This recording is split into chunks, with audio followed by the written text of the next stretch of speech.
દિલ્હી બાદ ગુજરાતમાં અહીં આવેલી છે એકમાત્ર ગાંધી સમાધિ.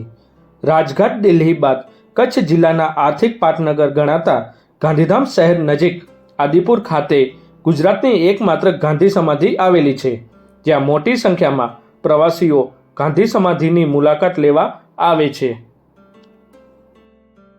નમસ્કાર, મારું નામ ભારતી માખીજાણી છે અને હું એક જર્નલિસ્ટ છું અને ગર્વ અનુભવું છું કે ગાંધીધામ સ્થિર આદિપુરની હું રહેવાસી છું, કારણ કે આદિપુરમાં ગાંધી સમાધિ આવેલી છે.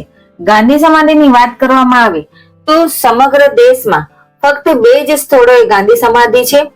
ભારતમાં રાજઘાટ દિલ્હી બાદ અન્ય એક ગાંધી સમાધિ માત્ર ગુજરાતના ગાંધીધામ નગરપાલિકા હેઠળ આવતા આદિપુર ખાતે આવેલી છે.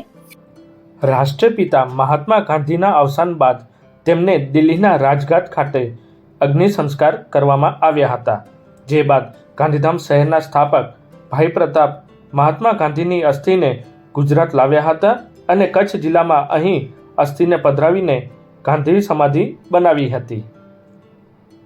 ગાંધીજીના અસ્થિ દેશના વિવિધ સ્થળોમાં લઈ જઈ નદી અને સમુદ્રમાં પધરાવવામાં આવી ત્યારે આઝાદીના લડવૈયા એવા ભાઈ પ્રતાપ ગાંધીજીની અસ્થિઓ લઈને આદિપુર ખાતે સમાધિ બનાવી હતી અને આ સમાધિની સાર સંભાળ ગાંધીધામ સ્થાપક સંસ્થા SRC હેઠળ કરવામાં આવી રહી છે.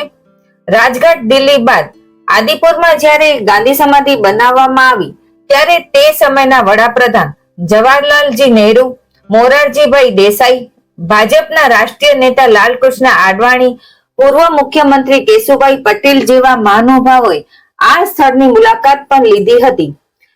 ગાંધીજીની સમાધિ પરથી જ ગાંધીધામ શહેરનું નામકરણ કરાયું છે.